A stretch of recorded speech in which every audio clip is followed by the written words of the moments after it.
Alaihi Wasallam. Dukung terus Cantika Story dengan menekan tombol subscribe. Mengapa kisah ini perlu didengar? Karena di balik gemerlap janji perantauan, ada harga yang dibayar dengan air mata. Maya berdiri di ambang pintu rumah kayu yang rapuh, sementara Fajar menggambar garis tipis oranye di atas kebun kelapa. Desa kecil di pesisir Jawa Timur belum sepenuhnya bangun, hanya terdengar kokok ayam dan desau angin yang menyapu anyaman bambu. Raffi, suaminya, memegang lengan Maya dengan tangan yang gemetar. Mata lelaki itu merah karena begadang semalaman, menambal jaring dan menahan cemas. Di samping kaki Maya, koper abu-abu berdiri seperti batu nisan kecil yang menyimpan doa dan takut dalam satu ruang sempit. Maya menghela napas panjang. Ia telah menghitung hari, menabung keberanian, dan mengikat niatnya dengan harapan sederhana. Ia ingin menyekolahkan adiknya. Ia ingin menebus utang kecil yang terasa seperti jerat besar. Ia ingin memperbaiki atap bocor yang setiap hujan menetes di atas tikar. Semua itu membentuk satu kata yang berdenyut di dadanya. Berangkat. Raffi tidak pandai merangkai kalimat panjang. Ia mengusap kepala Maya pelan, seperti menenangkan anak kecil yang akan disuntik. Ia bilang agar Maya menjaga sholat. Ia bilang agar Maya mengingat wajah ibunya. Ia bilang jangan menangis di bandara karena air mata itu mahal, sebab setiap tetesnya terasa seperti perih garam di luka. Maya tersenyum tipis. Ia memeluk Raffi, merasakan tulang belikat yang menegang, mendengar detak dada yang berusaha tegar. Lalu ia menunduk, mencium tangan suami, dan melangkah pergi dengan doa yang berulang di bibir. Ya Allah, jaga langkahku. Perjalanan terasa panjang, seperti garis yang ditarik dari peta kecil menuju negeri asing yang berkilau di pikiran orang kampung. Pesawat mengangkat tubuh Maya ke atas awan, dan di sana, di antara putih kapas yang tak berhingga, ia menahan rindu yang sudah mulai tumbuh bahkan sebelum jarak benar-benar tercipta. Di pangkuannya ada paspor, kontrak kerja, dan amplop berisi alamat. Ada juga sebuah buku kecil kosong yang ingin ia isi dengan catatan belanja, hitungan gaji, dan doa untuk pulang. Bandara Jeddah menyambutnya dengan udara kering yang hangat. Bahasa yang terdengar di pengeras suara seperti nyanyian yang tidak ia pahami. Agen penyalur memberi petunjuk, menunjuk mobil, menyebut nama keluarga yang akan menjadi tuan rumah. Di kaca mobil yang memantulkan wajah lelah, Maya melihat dirinya yang lain. Mata yang sedikit berkabut. Pipi yang menahan syok budaya. Hati yang mencoba menghafal doa perlindungan. Rumah majikannya berada di sebuah kawasan yang sunyi dan teratur. Pagar besi, halaman bersih, lampu-lampu kuning yang tertib menyala saat senja tiba. Nyonyanya bernama Laila, perempuan yang anggun, berbicara campuran bahasa Arab dan Inggris, menuntun Maya ke kamar kecil di samping dapur. Ada ranjang sederhana, lemari, dan jendela sempit yang menghadap dinding tetangga. Laila menunjukkan daftar tugas. Menyapu, mengepel, menyiapkan sarapan, memandikan anak, menyetrika. Lalu ada satu catatan yang ditebalkan dengan suara, bukan pena. Jangan banyak bicara. Jaga jarak. Selesaikan tugas tepat waktu. Hari-hari pertama berjalan seperti jam yang berputar tanpa bunyi. Maya bangun sebelum adzan subuh, menata meja, memanaskan teh, mengupas buah. Ia merapikan kamar, mengangkat keranjang pakaian, menggosok lantai sampai berkilat. Ia terbiasa dengan rasa pegal yang singgah di punggung dan menghilang, lalu kembali lagi seperti tamu tetap. Setiap malam, sebelum tidur, ia menulis angka di buku kecilnya. Berapa rupiah yang akan ia kirim? Berapa lama sampai adiknya bisa daftar sekolah ke kota? Berapa bulan sampai atap rumah bisa diganti seng yang lebih tebal? Laki-laki pemilik rumah itu bernama Fahd. Pada hari pertama, ia hanya melintas seperti bayangan. Parfum kayu yang elegan, langkah tegas, telepon yang tak pernah benar-benar ditutup. Maya menunduk ketika Fahd lewat. Ia paham batas. Ia paham sopan. Ia paham dirinya adalah pekerja yang diikat oleh kepercayaan. Namun hidup seringkali tidak tunduk pada garis batas yang rapi. Hidup merayap lewat celah yang tidak terlihat. Malam ketiga, setelah rumah tenang, Maya pergi ke dapur untuk menyiapkan adonan roti. Lampu kuning lembut menumpahkan warna madu di atas meja marmer. Tiba-tiba, pintu dapur berderit. Fahd berdiri di ambang, menyapa singkat, meminta air. Suara itu rendah dan dalam, menabrak sunyi seperti kerikil yang dijatuhkan ke sumur. Maya menuangkan air ke gelas, mengulurkannya dengan tangan yang menjaga jarak. Fahd menerima, mengangguk, lalu memuji kerapian dapur. Hanya kata sederhana, tetapi pujian adalah api kecil di ruang yang dingin. Maya memadamkannya dengan senyum tipis dan kembali bekerja. Sepekan berlalu. Pundak Maya mulai bersahabat dengan ritme. Ia menemukan cara menyelinapkan doa di sela lipatan baju. Ia tahu waktu terbaik untuk menjemur saat matahari tidak terlalu tajam. Ia belajar suara langkah setiap penghuni rumah. Langkah Laila terdengar seperti kain halus. Langkah anak-anak adalah ketawa kecil yang berloncatan. Langkah Fahd membawa ketertiban yang aneh, lengkap dengan jeda pada detik tertentu, seolah jam di pergelangan tangan ikut melangkah.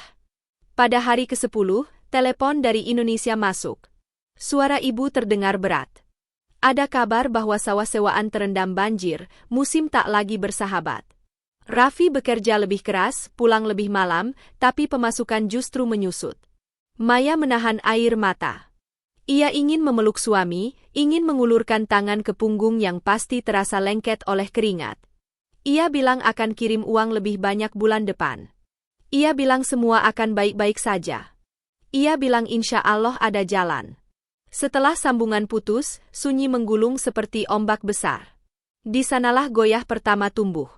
Bukan goyah pada cintanya kepada Raffi, melainkan goyah karena jarak yang terasa mencapai apapun yang ia pegang. Fahd mulai lebih sering muncul di area kerja. Meminta kopi sebelum rapat. Menitipkan dokumen di meja makan. Sesekali menanyakan kabar keluarga Maya dengan bahasa yang patah-patah namun ramah. Ia bercerita singkat tentang bisnis, tentang jadwal yang padat. Yang lebih berbahaya dari kata-kata adalah perhatian yang tampak ringan. Membukakan pintu ketika Maya membawa keranjang cucian. Memuji cara Maya menata vas bunga. Mengucap terima kasih yang terdengar sungguh-sungguh. Perhatian adalah benih yang tak terlihat, dan kesepian adalah tanah yang subur. Maya tahu ini. Ia mengingat wajah Raffi setiap kali hati mulai berbunga oleh sesuatu yang tak semestinya.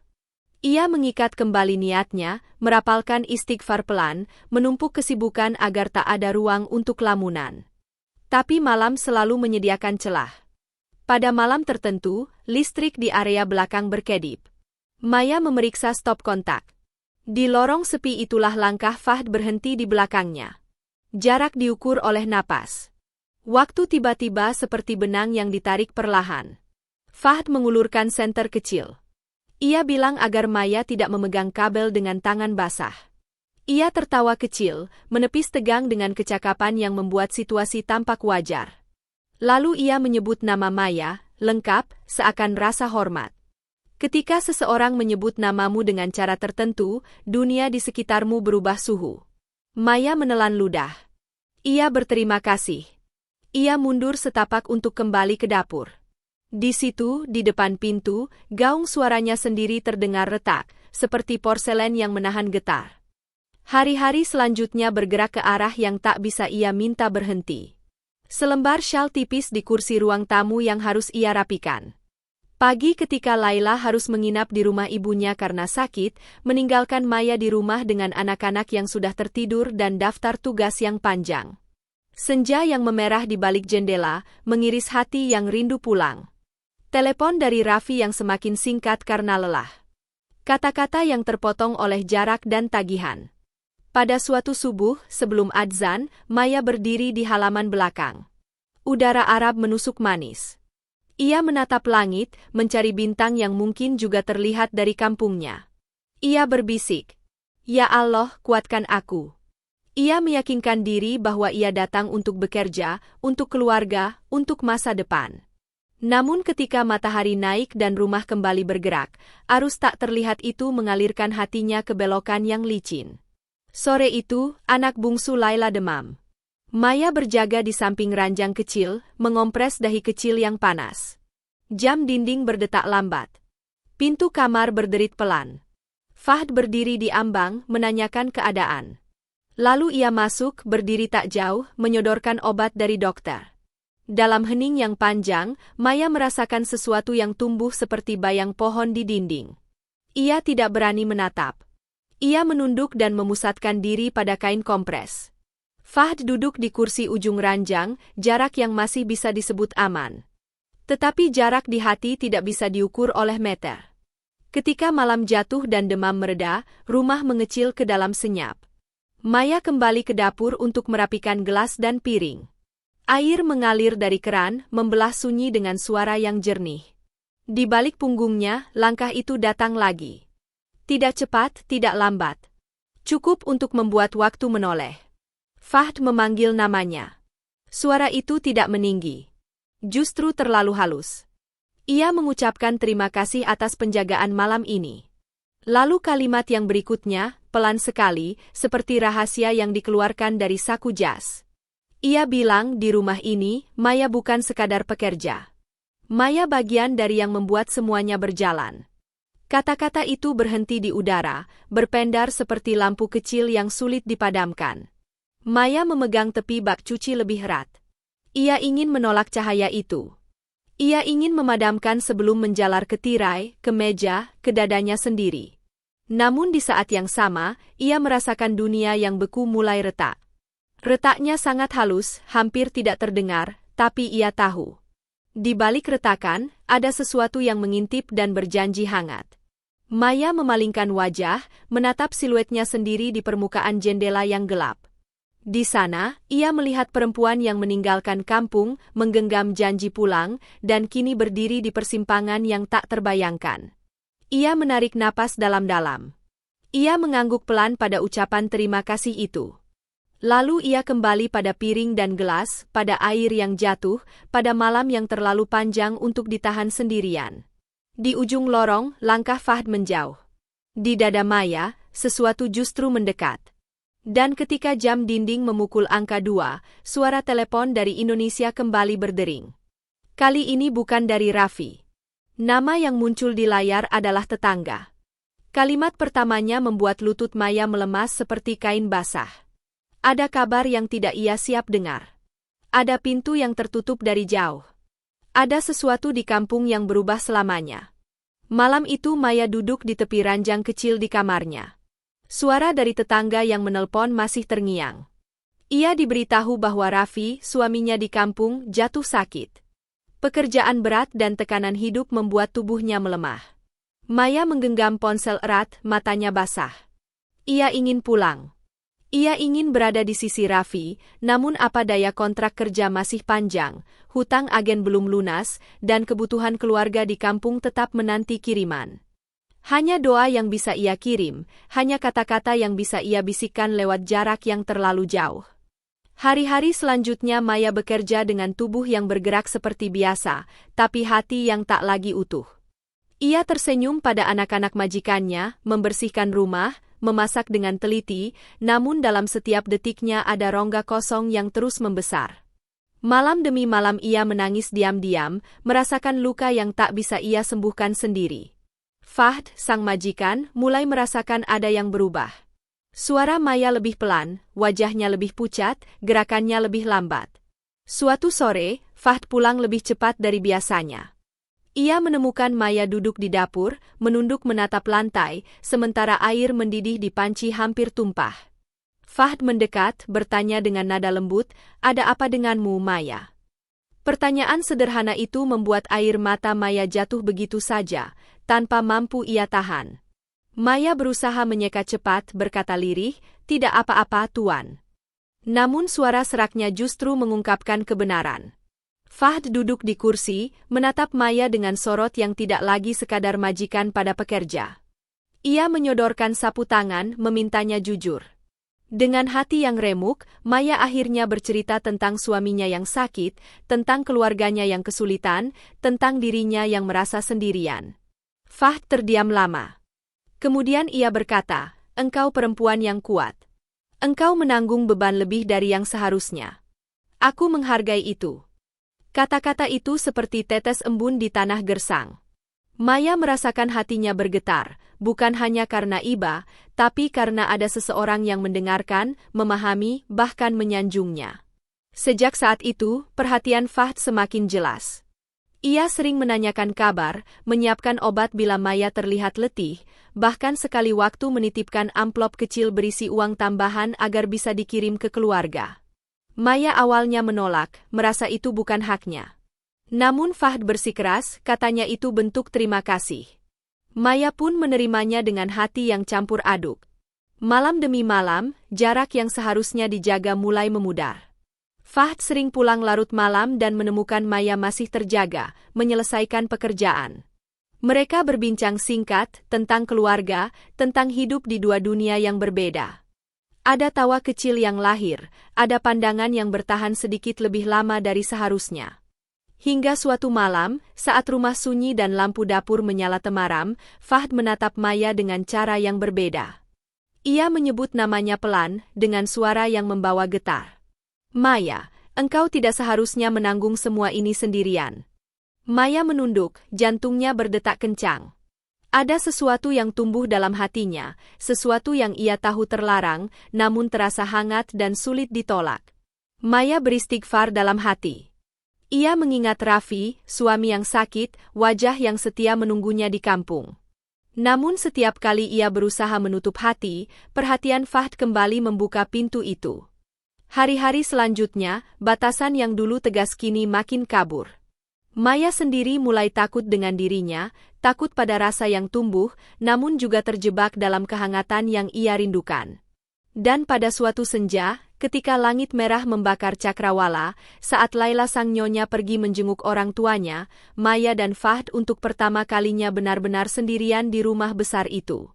Waktu berjalan lambat, udara menegang, dan dalam hening yang panjang, satu langkah kecil mengubah segalanya.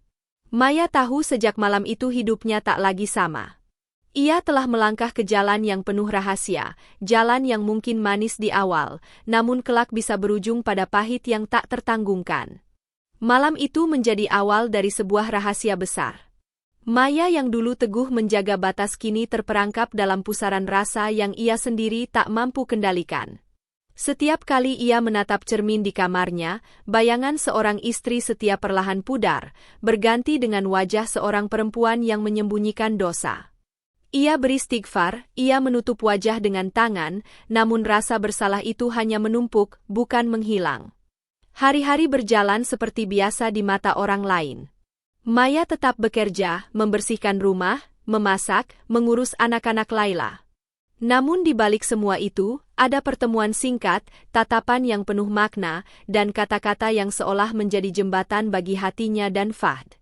Semakin lama, ikatan itu semakin kuat, meski Maya tahu semua ini salah. Waktu berlalu. Bulan berganti.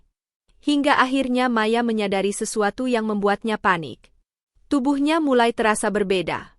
Rasa mual datang setiap pagi, cepat lelah, dan ada tanda-tanda yang tak bisa ia abaikan.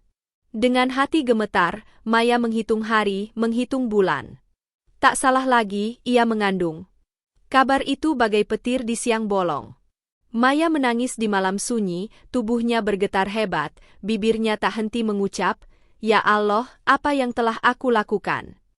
Ia takut, sangat takut. Bagaimana dengan suaminya di kampung, bagaimana dengan keluarganya, bagaimana dengan pandangan masyarakat jika tahu kebenaran ini? Fahd mengetahui kabar itu setelah Maya memberanikan diri bercerita dengan suara terbata. Wajah Fahd sempat terkejut, namun ia menenangkan Maya dengan kalimat yang penuh keyakinan. "Aku akan menjagamu, aku akan menjaga anak ini."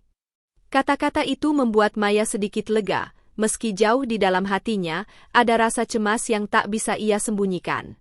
Kehamilan itu ia tutupi rapat-rapat.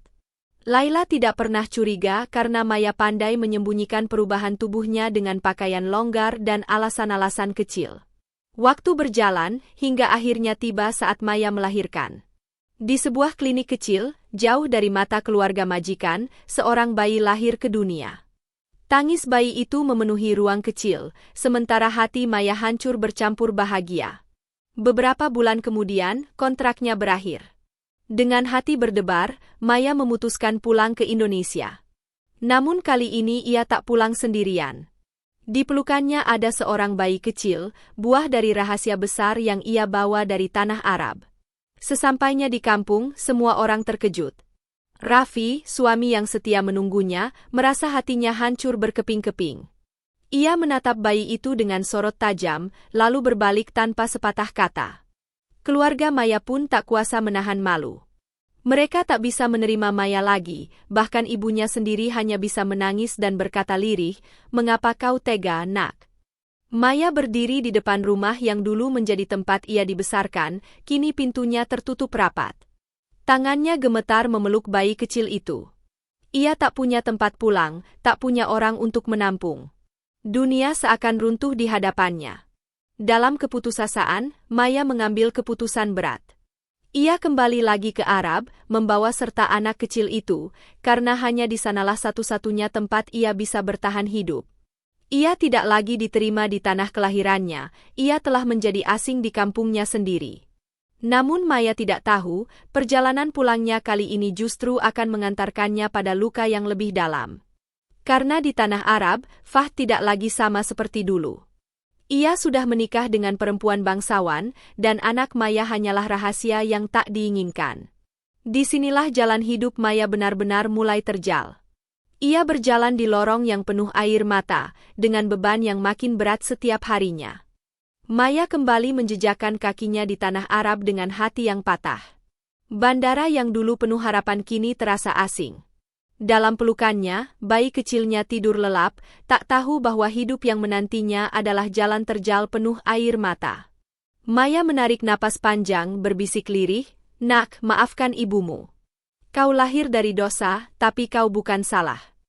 Hari-hari pertama di Arab tak semudah yang ia bayangkan. Maya berusaha mencari pekerjaan lewat agen yang dulu menyalurkannya, namun kabar segera sampai ke telinga Fahd. Dengan diam-diam, Fahd memanggilnya, menemuinya di sebuah kafe di pinggir kota. Wajah Fahd kini berbeda. Sorot matanya tak lagi hangat, senyumnya tak lagi menenangkan. Ada jarak yang jelas, ada dinding yang kokoh. "Maya, mengapa kau kembali?" Suara Fahd terdengar datar, penuh beban. Maya menunduk, menatap bayi kecil yang digendongnya. "Aku tidak diterima di rumah. Mereka mengusirku. Aku hanya punya engkau." Fahd terdiam lama, lalu menatap bayi itu. Ada sebersit keraguan di matanya, juga rasa bersalah yang cepat ia sembunyikan. "Aku sudah menikah lagi, Maya. Istriku dari keluarga bangsawan. Mereka tidak boleh tahu tentang ini."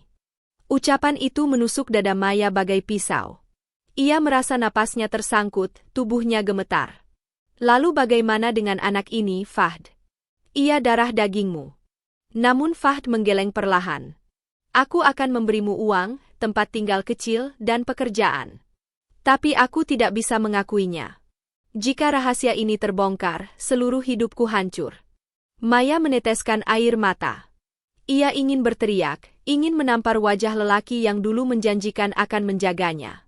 Namun yang keluar hanya isak lirih. Ia tahu, ia tak punya pilihan. Demi anak kecil itu, ia harus menerima meski hatinya terbakar.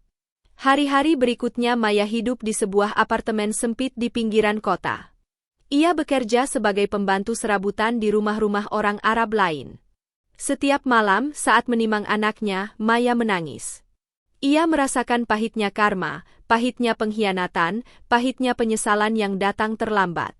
Bayi itu tumbuh sehat, menjadi satu-satunya alasan Maya bertahan. Namun di luar sana, gosip mulai berhembus.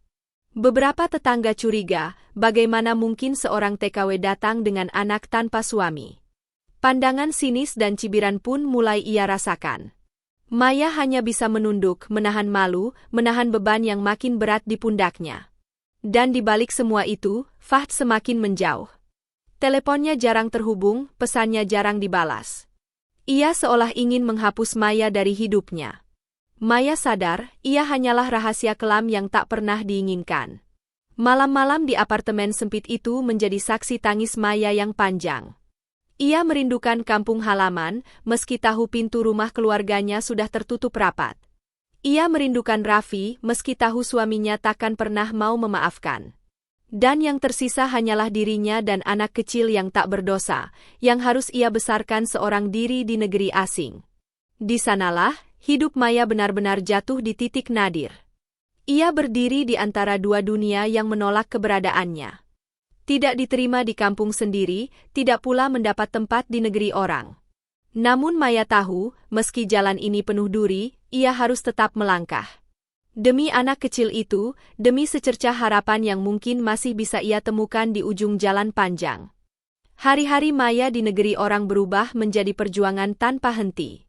Apartemen kecil berlantai 2 yang ia tempati terasa sempit, namun disitulah ia menata ulang hidupnya.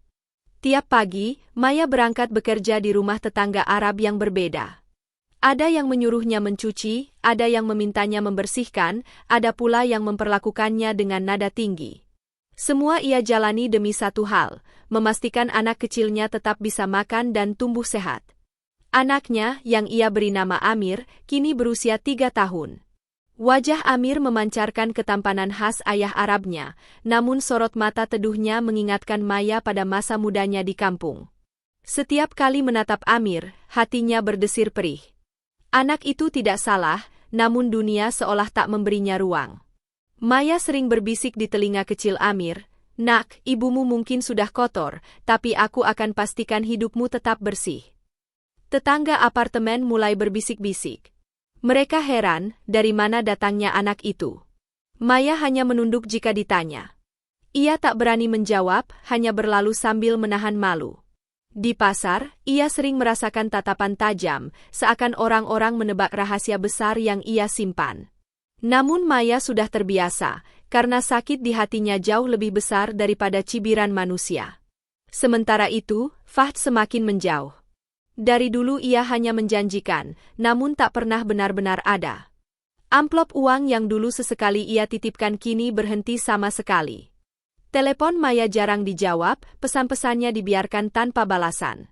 Fahd hidup nyaman bersama istrinya yang bangsawan, sementara Maya berjuang seorang diri di lorong-lorong kota yang keras. Pernah sekali Maya nekat menemuinya di dekat kantor. Dengan membawa Amir yang masih kecil, ia berdiri di depan mobil mewah Fahd. Namun Fahd hanya menunduk, lalu memerintahkan sopirnya untuk pergi. Maya tersungkur, menangis sambil memeluk Amir. Dari situlah ia sadar, lelaki itu sudah benar-benar menghapusnya dari hidupnya. Malam-malam Maya semakin panjang. Di apartemen kecil, ia menimang Amir sambil bercerita tentang kampung halaman. Tentang sawah yang hijau, laut yang tenang, dan kicau burung di pagi hari. Suatu hari, "Nak, kalau Allah mengizinkan, ibu akan mengajakmu pulang. Meski ibu mungkin tidak diterima, tapi engkau harus tahu dari mana asalmu." Namun Maya tahu, jalan pulang bukan lagi pilihan mudah. Keluarganya di Indonesia sudah menolak, suaminya dulu pasti masih menyimpan luka, dan masyarakat kampung takkan berhenti menggunjing. Maka satu-satunya pilihan adalah bertahan di tanah asing ini, sekuat tenaga, meski air mata terus menetes. Amir tumbuh sehat, dan itu satu-satunya cahaya dalam hidup Maya. Anak kecil itu sering mengusap air mata ibunya dengan tangan mungilnya. "Jangan nangis, Bu. Amir ada." Kata-kata polos itu menancap dalam di hati Maya, seolah Allah masih mengizinkannya merasakan kasih sayang tulus. Namun di balik ketabahan itu, kabar pahit kembali datang. Agen yang dulu menyalurkan Maya memberitahu, status tinggalnya di Arab bermasalah. Tanpa majikan tetap, Maya bisa dipulangkan paksa kapan saja. Maya panik. Jika ia dipulangkan, kemana ia harus pergi? Kampung sudah menutup pintu, dan di Arab pun ia tidak punya tempat lagi. Malam itu, di sajadah kecil, Maya sujud lama sekali. Tangisnya tak terbendung, doa-doanya berdesakan di langit-langit kamar. "Ya Allah, jangan hukum Amir karena dosaku. Jika aku harus binasa, biarlah. Tapi jangan biarkan anak ini menderita." Doa itu menjadi saksi betapa rapuh sekaligus kuatnya Maya. Ia telah kehilangan segalanya. Suami, keluarga, cinta, bahkan harga diri. Namun ada satu yang tak ia lepaskan, cintanya sebagai seorang ibu. Dan dari situlah, badai yang lebih besar mulai mendekat. Karena rahasia Maya semakin sulit ia sembunyikan, dan bayangan masa lalu yang ia tinggalkan mulai kembali menghantui. Hari-hari Maya semakin berat. Pekerjaan serabutan yang ia jalani tidak selalu menghasilkan cukup uang. Kadang ada majikan yang tidak membayar penuh, kadang ada yang sengaja menunda. Namun Maya tetap menunduk, menerima semua perlakuan demi Amir, anak kecil yang menjadi satu-satunya alasan ia bertahan. Amir kini mulai beranjak 5 tahun. Ia cerdas, senyumnya manis, dan celotehnya membuat Maya mampu tersenyum di tengah kepedihan. Namun, wajah Amir yang semakin mirip Fahd membuat Maya sering diliputi ketakutan. Bagaimana jika orang lain menyadari? Bagaimana jika suatu hari rahasia itu terbongkar? Di pasar, bisikan-bisikan mulai terdengar lebih jelas. Seorang pedagang berujar lirih, anak itu mirip orang bangsawan. Kalimat itu menusuk telinga Maya. Ia buru-buru menarik tangan Amir, pulang dengan langkah gemetar. Malamnya, ia menangis di sudut kamar. Dunia seolah semakin sempit, sementara rahasia yang ia bawa semakin besar. Suatu sore, ketika Maya sedang membersihkan halaman kecil di depan apartemen, seorang lelaki paruh baya menghampirinya. Lelaki itu berasal dari kampung sebelah rumah Fahd. Dengan suara rendah ia berkata, "Kau pikir bisa menyembunyikan selamanya? Aku tahu siapa ayah anakmu." Maya tersentak, wajahnya pucat. Ia ingin menyangkal, namun tatapan tajam lelaki itu membuat kata-katanya hilang. Lelaki itu tidak meneruskan ancamannya, hanya meninggalkan senyum sinis yang membuat Maya gelisah sepanjang malam. Sejak itu, Maya hidup dengan rasa was-was. Sementara itu, kabar dari Indonesia membuat hatinya kembali hancur. Ibunya wafat, dan ia tidak bisa pulang untuk menghadiri pemakaman. Keluarganya sama sekali tidak menghubungi, hanya kabar dari seorang tetangga yang kebetulan punya saudara di kampung. Maya merasa benar-benar terputus dari tanah kelahirannya. Seperti pohon yang dicabut paksa dari akar, ia kini hanya sebatang kayu hanyut di sungai asing. Suatu malam, ia memberanikan diri menelepon Fahd. Suaranya bergetar, "Aku mohon, jangan biarkan kami terseret lebih jauh. Amir butuh pengakuan, butuh perlindungan." Namun suara di seberang hanya dingin, "Aku tidak bisa. Jangan pernah lagi hubungi aku." Telepon ditutup, dan sejak itu nomor Maya diblokir. Maya terduduk, menggenggam ponselnya erat. Amir menghampiri, mengusap air matanya, "Jangan sedih, Bu. Aku ada." Kata-kata polos itu menusuk hati Maya lebih dalam daripada penolakan siapapun. Hari-hari berikutnya menjadi semakin sulit. Agen tenaga kerja yang dulu menyalurkannya memberi peringatan, izin tinggalnya sudah hampir habis. Jika tidak ada majikan resmi yang menampung, Maya bisa ditangkap aparat setempat. Maya panik. Ia mencoba mencari, namun semua majikan menolak karena tahu ia punya anak kecil. Tekanan hidup semakin menjerat. Maya merasa hidupnya terhimpit di dinding yang makin menutup. Ia berada di negeri asing, tanpa keluarga, tanpa sahabat, tanpa siapapun yang bisa menolong. Di satu sisi, Maya ingin menyerah. Namun di sisi lain, ia tahu tidak ada ruang untuk itu. Karena di pelukannya ada Amir, darah dagingnya, yang harus ia jaga sampai napas terakhir. Malam itu, sambil menatap Amir yang tertidur pulas, Maya berbisik, "Nak, mungkin jalan kita tidak akan panjang. Tapi percayalah, setiap langkah ibu adalah untukmu. Ibu akan melawan, meski dunia menolak, meski Allah memberi ujian yang terasa tak tertanggung." Dan dari sanalah, badai terakhir mulai menampakkan wujudnya. Karena pilihan Maya semakin sedikit, sementara rahasia yang ia sembunyikan semakin dekat ke titik terbongkar. Hari itu langit Arab kelabu, debu gurun berterbangan bersama angin kering yang menyapu jalanan kota. Maya menuntun Amir yang baru saja pulang dari sekolah kecil di lingkungan apartemen. Senyum anak itu membuat sejenak Maya lupa pada semua beban. Namun ketenangan itu hanya sesaat. Di depan pintu apartemen, dua orang lelaki berpakaian resmi sudah menunggunya. Maya tercekat. Salah seorang menunjukkan kartu identitas, suaranya tegas, "Ibu Maya. Status izin tinggal Anda bermasalah. Anda harus ikut kami." Dunia seolah runtuh. Amir menangis, memeluk erat kaki ibunya. Maya berusaha menjelaskan, memohon diberi waktu, namun petugas hanya memberikan pilihan, ikut atau ditahan. Maya dibawa ke kantor imigrasi setempat. Di ruang sempit berlampu neon, ia duduk gelisah sambil memeluk Amir. Air matanya jatuh satu persatu. Ia tahu inilah ujung jalan. Berhari-hari ia ditahan, menunggu keputusan. Gosip mulai menyebar, ada seorang TKW yang membawa anak dari hasil hubungan terlarang. Kabar itu menyambar cepat, hingga sampai ke telinga keluarga Fahd. Pada suatu sore, pintu ruang tahanan terbuka. Fahd datang, berdiri dengan wajah yang sulit dibaca. Maya berdiri gemetar, Amir bersembunyi di balik punggungnya. "Fahd, tolong aku," bisiknya. Namun Fahd hanya menghela napas panjang. "Aku sudah bilang dari awal, jangan kembali. Sekarang semuanya terbongkar. Istriku tahu, keluargaku tahu. Kau telah menghancurkan segalanya." Maya menatap dengan mata penuh air. "Anak ini darahmu, Fahd. Mengapa kau buang begitu saja?" Fahd memalingkan wajah. "Anak itu bukan siapa-siapa dalam keluargaku. Kau bawa saja ke negeri asalmu. Di sini, aku tidak bisa mengakuinya." Kata-kata itu menghantam Maya lebih keras daripada cambuk. Seluruh tenaganya seolah hilang. Ia terduduk, memeluk Amir yang menangis. Hatinya pecah, tubuhnya goyah, dan seluruh dunia terasa gelap. Hari penentuan tiba. Maya dinyatakan harus dideportasi kembali ke Indonesia. Ia pulang bukan dengan kejayaan, bukan dengan kebanggaan, melainkan dengan luka dan rasa malu. Di bandara, ia menatap Amir yang tertidur di pangkuannya. Bayi yang dulu lahir dari dosa kini tumbuh menjadi cahaya kecil satu-satunya dalam hidupnya. Pesawat terbang menembus awan. Maya memejamkan mata, membiarkan air matanya mengalir deras.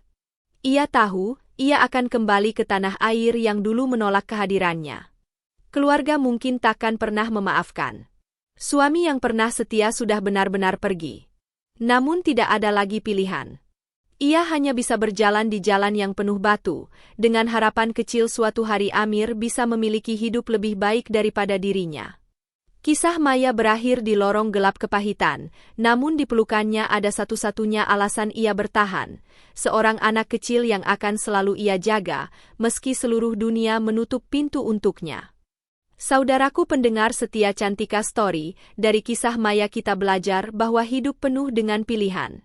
Setiap langkah yang kita ambil, sekecil apapun, bisa menentukan arah masa depan. Maya adalah gambaran seorang perempuan yang awalnya memiliki niat baik, ingin membantu keluarganya, ingin mengangkat derajat hidup. Namun karena kesepian, karena goyah iman, ia akhirnya terjebak dalam cinta terlarang yang meruntuhkan semua harapan. Dari cerita ini kita diajak merenung. Betapa besar arti kesetiaan dalam rumah tangga. Seorang suami yang menunggu penuh setia, namun cintanya dikhianati. Seorang istri yang lupa menjaga amanah, akhirnya kehilangan segalanya. Dan seorang anak yang lahir tanpa salah, harus menanggung beban dari dosa orang tuanya. Inilah akibat dari tergelincirnya langkah, dari lemahnya hati saat godaan datang. Kita juga belajar bahwa dosa tidak pernah mendatangkan kebahagiaan. Sesaat mungkin terasa manis, namun akhirnya pahitnya lebih tajam daripada pisau. Maya kehilangan suaminya, keluarganya, bahkan harga dirinya. Semua karena satu kesalahan, ia membiarkan godaan mengalahkan kesetiaan. Namun, Allah itu Maha Pengampun. Di balik kesalahan, masih ada pintu taubat. Setiap air mata penyesalan bisa menjadi saksi, setiap doa yang terucap bisa menjadi jalan pulang. Jangan pernah merasa terlambat untuk kembali kepadanya, karena Allah lebih dekat dari urat leher kita. Untuk para istri, jadilah benteng kesetiaan bagi rumah tangga. Ingatlah bahwa suami yang kita tinggalkan bekerja keras di kampung menaruh seluruh kepercayaan di pundak kita. Jangan biarkan jarak memudarkan cinta dan amanah itu. Untuk para suami, cintailah dan jaga istrimu dengan kasih sayang, agar ia tak merasa sendiri, agar ia tak mencari pelukan lain di luar rumah. Dan untuk semua orang tua, jadilah teladan bagi anak-anak, karena merekalah yang akan menanggung baik buruknya pilihan kita. Kisah Maya adalah cermin. Kita bisa memilih untuk mengambil hikmah, agar jangan sampai langkah kita salah di jalan yang sama. Setiap orang diuji, tapi hanya yang kuatlah yang akan mampu bertahan menjaga iman dan amanah. Sahabat sekalian, marilah kita jadikan cerita ini sebagai pelajaran. Mari kita selalu mendekatkan diri kepada Allah, memperbanyak sholawat kepada baginda Rasulullah Shallallahu Alaihi Wasallam, agar hati kita selalu dijaga dari godaan dunia. Terima kasih telah mendengarkan kisah ini hingga akhir. Jangan lupa dukung terus channel Cantika Story dengan subscribe, like, dan share agar semakin banyak orang yang mendapat pelajaran dari kisah-kisah nyata penuh hikmah. Semoga kita semua dijauhkan dari khianat, dijaga dalam kesetiaan, dan diberi keluarga yang penuh rahmat. Sampai jumpa di kisah selanjutnya. Wassalamualaikum warahmatullahi wabarakatuh.